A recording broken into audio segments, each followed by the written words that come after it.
I've always believed that Thanksgiving was the one day of the year when families put differences aside and become a little softer, a little kinder, and a little more grateful. Even in noisy houses full of mismatched personalities and years of tension, something about the smell of warm pies and the crackle of the fireplace made everything feel gentler. Or at least, that's what I used to believe, until the year my mother looked my 8-year-old son in the eyes and told him he didn't earn a slice of dessert. I remember the way his face fell, the way confusion washed over him like a cold wave, and the way the room went stiff and silent as if everyone knew something was wrong but no one wanted to admit it. That moment cracked something inside me, something I didn't even know was fragile. And what followed was not just a disagreement, not just a misunderstanding, but a revelation of years of patterns I had ignored, forgiven, or dismissed. A revelation that would change the way I saw my childhood, my mother, and the future of my little family forever. The story starts hours earlier, long before the dessert table became the battlefield of my breaking point. It begins with a hopeful heart, a car full of carefully prepared dishes, and a boy who was excited for the one thing he loved most about Thanksgiving, his grandmother's best pumpkin pie. My son, Liam, had been talking about it for days. He'd even drawn a picture of a pie at school and taped it on the fridge with a note under it, "Grandma's pie is the best." I didn't have the heart to tell him that this year, things felt different. My mother had been unusually cold, distant, and irritable in the days leading up to the holiday. She'd made passive comments about how kids these days don't appreciate anything, and how she was tired of putting effort into people who don't deserve it. I brushed it off as stress, as aging, as whatever excuse daughters make when they want to admit that their mothers are changing in ways that hurt. I thought Thanksgiving would warm her up again. I thought family would soften her mood. I thought, wrong. When Liam and I walked into her house, it was filled with the familiar smells of cinnamon, roasted turkey, and buttered rolls. The dining table was decorated beautifully, as always, covered with an orange tablecloth and my mother's favorite ceramic plates, the ones she only used once a year. For a moment, everything felt normal. Liam ran ahead to hug her, and she returned the hug, but something in her expression was distant, almost distracted. She didn't look at him the way she used to. There used to be a sparkle in her eyes reserved only for him, but this time it felt more like an obligation. "Grandma, did you make the pie?" he asked eagerly, bouncing on his toes. "It's in the kitchen," she said. "But remember, dessert is for people who behave and help out. Not everyone gets it." She didn't glance at me, but the words landed harder than she realized. I forced a smile and tried to brush it off, telling myself she didn't mean anything by it. Liam nodded, a little unsure, but he didn't say anything. He never wanted to upset her. As everyone arrived, the house filled with chatter and laughter. My 2 sisters came with their families, and my brother Leo showed up late, as usual, but still charming enough that Mom forgave him instantly, also as usual. She even saved him the biggest piece of turkey, placing it gently on his plate before he sat down. I noticed all the little things like that, the way she doted on Leo, the way she complimented my sisters on their outfits, the way she told their kids how grown and beautiful they were. But when Liam proudly showed her the little turkey place card he made in school and brought just for her, she only said, "Oh, that's nice," and walked away. Something about the imbalance gnawed at me, but I swallowed it again. It was Thanksgiving. Families weren't perfect. Not every grandmother had to be warm. Not every moment had to be special. Maybe I was expecting too much. We all sat down for dinner. As always, before eating, we held hands and said what we were thankful for. My mother loved this tradition, except when it came to me. Her compliments always leaned toward my siblings, praising their careers, their marriages, their children. When it was Liam's turn, he shyly said, "I'm thankful Grandma made pie," and everyone chuckled. Except her. She cleared her throat and said, "Well, we'll see if he earns it." The table went quiet. A few nervous smiles. An awkward laugh from one of my sisters. I squeezed Liam's hand under the table, whispering, "You're fine, sweetheart. Don't worry." He nodded, but his cheeks turned red. I could see him withdrawing, trying to behave perfectly, barely moving, barely speaking. He was terrified of ruining his own chance at the dessert he'd been excited about for weeks. The meal went on. The usual family conversations, the same debates, the same bragging. My brother talked about his new business venture. My sisters compared their kids' grades and trophies. My mother praised every detail she could find about their lives. Meanwhile, every time Liam tried to speak, she either ignored him or said, "Use your indoor voice," even though he wasn't being loud. Still, I stayed quiet. I didn't want drama. I didn't want to ruin Thanksgiving. After dinner, the kids went to play in the living room. Liam helped carry plates without me asking, quietly doing more than any of the older kids around him. He even went up to my mom and asked if she needed help with anything. "No," she said bluntly. "You go play. I don't need small kids messing around in the kitchen." He stepped back immediately, unsure, hurt, but obedient. When the dinner dishes were cleared, my mother brought out the desserts, pecan pie, apple crumble, and of course, the pumpkin pie, Liam's favorite. His eyes lit up as he rushed over, standing beside me, waiting patiently as she cut slices for everyone. But when everyone had been served, there was no slice left for him. The pie dish was empty. I froze. Liam looked at the dish, then at her, then back again, trying to understand. Before I could speak, my mother said, loud enough for the entire room to hear, "Oh, I didn't save any for Liam. He didn't earn it today. Maybe next year he'll learn to appreciate things." My son's face crumpled, not dramatically, not loudly, but in the quiet, heartbreaking way children fall apart when they're trying very hard to be brave. He blinked quickly and whispered, I tried to be good, and my heart snapped in two. I stood up, staring at her, unable to believe what I'd just heard. Everyone else froze. My sisters looked away. My brothers shifted uncomfortably. No one defended my son. No one said a word. It was as if they all agreed with her. My mother wiped her hands casually on a dish towel and added, "It's not my job to spoil him, Hannah. You baby him too much. Kids need to learn they don't always deserve the reward." Something inside me, years of swallowed silences, years of excuses, years of trying to be the daughter she wanted, ignited like a storm. A storm I had held back for decades. And that storm was just beginning. For a long moment, no one moved. But something serious had happened. Something unforgivable. I looked at my mother, not as her daughter, not with the usual filter of guilt, and when I saw the cold dismissal in her eyes, the careless shrug of her shoulders, I felt something old inside me crack. A part of me that had been whispering for years suddenly screamed, "Enough." He said it with a tight, practiced smile I hated seeing on him, one he should never have had to learn at 8 years old. A smile meant to keep adults comfortable even when he was hurting. I knelt beside him. "No," I whispered softly, brushing his cheek. "It's not okay." He looked up at me with wide, unsure eyes, as if he couldn't understand how to react, whether to hide, to cry, or to pretend again. I kissed his forehead and stood up slowly, turning back to the table. "Oh, stop being dramatic, Hannah," she said without looking at me. "He doesn't need sugar anyway. You're too sensitive. Always have been." Those 3 words hit me like a slap, because they were familiar. She'd said them when I cried as a child, when she forgot to pick me up from school, when she dismissed my feelings, when she sided with my siblings even when they were wrong. Always have been was her way of telling me that the issue was me, not her. That my pain was exaggerated. That my boundaries were disrespect. That my hurt was unnecessary. But this time, it wasn't me she hurt.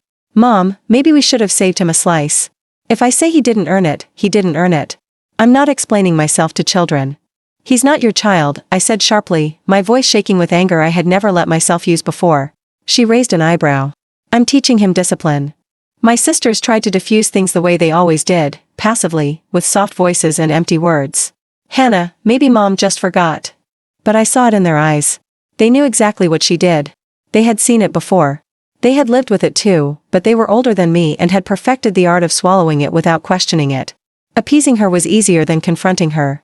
That pattern ran deep in our family, like a quiet river of fear, disguised as respect. Liam stood behind me, clinging to my shirt, trying to disappear into my shadow. I could feel him trembling slightly. My little boy, who had helped clean the table, who had been polite, who hadn't caused a single disturbance, was being punished for reasons he didn't understand. And what hurt me most was that he was trying to convince himself he deserved it. I took a deep breath and said the words I had never once dared to say to my mother before. "You owe my son an apology." She froze. The room froze with her. "An apology," she repeated. "For what? For not spoiling him? For expecting manners? For trying to teach him that the world isn't going to bend over backward for him just because he's precious to his mother?" "He's precious because he's a child," I snapped. "Because he's my child. Because children deserve kindness." "Oh please," she said, rolling her eyes. "You're raising him to be weak. Sensitive." I felt my jaw tighten, the anger rising up like fire in my throat. My mother slammed a dish into the sink, the sound harsh and jarring. "Don't stand here lecturing me in my own house, Hannah. You're being ridiculous. It's just dessert. He'll survive." "It's not about the dessert," I said firmly, my voice surprisingly steady. "It's about the way you treat him. The way you talk to him." She scoffed again. "You don't teach the world by breaking a child," I said quietly. My mother crossed her arms, her expression hardening into a cold, stone-like mask. There it was, the threat we all grew up with. The ultimatum. The line drawn in the sand. I took Liam's hand. "Okay," I said softly. "We will." Leo stepped forward, unsure. But I had already made up my mind.